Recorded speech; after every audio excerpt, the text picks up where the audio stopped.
All right, so the third option in our fundamentals series, passing, right, we went between our partner's knees, we went underneath the legs. We can also go around our partner's legs. Again, we broke the guard, our partner's on their backs, right? This is another option for if they have their knees to their chest, right? Maybe they're blocking us from going underneath, posting on shoulders, preventing us from moving forward into them, right? We can use our advantage of being more mobile by standing, right? Or if I broke the guard and we just end up in a standing position. Right?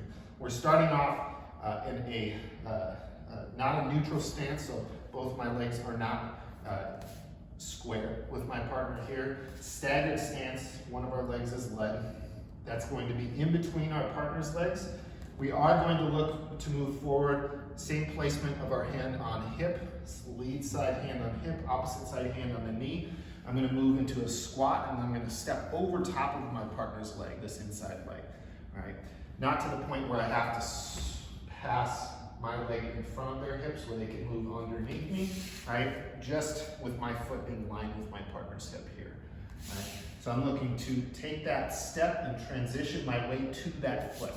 Right, taking that step, transitioning the weight to the foot will allow me to kick up with what was my inside leg, right? What was that lead leg?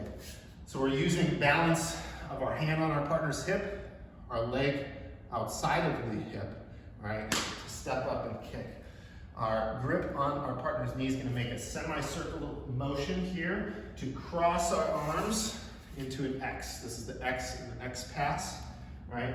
When I take that step, kick, cross, that opens up a giant window for us to take advantage of. Giant window between knee and shoulder, right? To pull our knee through, to move across to a knee on belly. We take a balanced step out, and we center ourselves above our partner's center line. Head over head, hand on opposite side hip, or outside hip and inside shoulder, right? So, again, we do start with a staggered stance in a squat, bringing my hands forward, making sure lead side knee and elbow are connected, right? We're trying to take advantage of space between the knee and elbow, as well as mobility, right? I can easily transition my weight from foot to foot here, moving around my partner's guard, step and kick, right?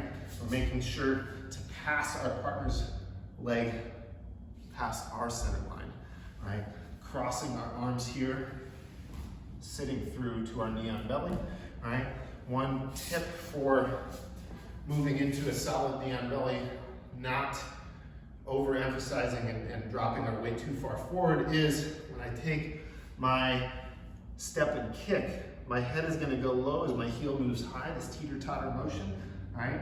When my knee moves back through, so my heel is descending, my head has to move up. Right? This is going to help me center my weight further over top of my partner's hips, right?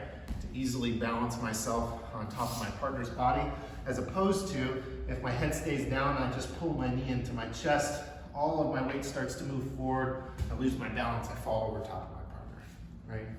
So, a little bit quicker.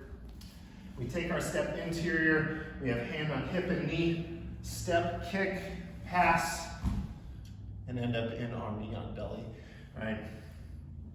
We do a little bit extra moving down into a side control from here. I'm not going to spend a bunch of time on that, but it's just going to be passing our hand from outside hip to inside hip, chest to chest, head control, slide off into a side control, and then the last thing is establishing that far side underhook, unless we're moving into something else, if we're just looking for a pin.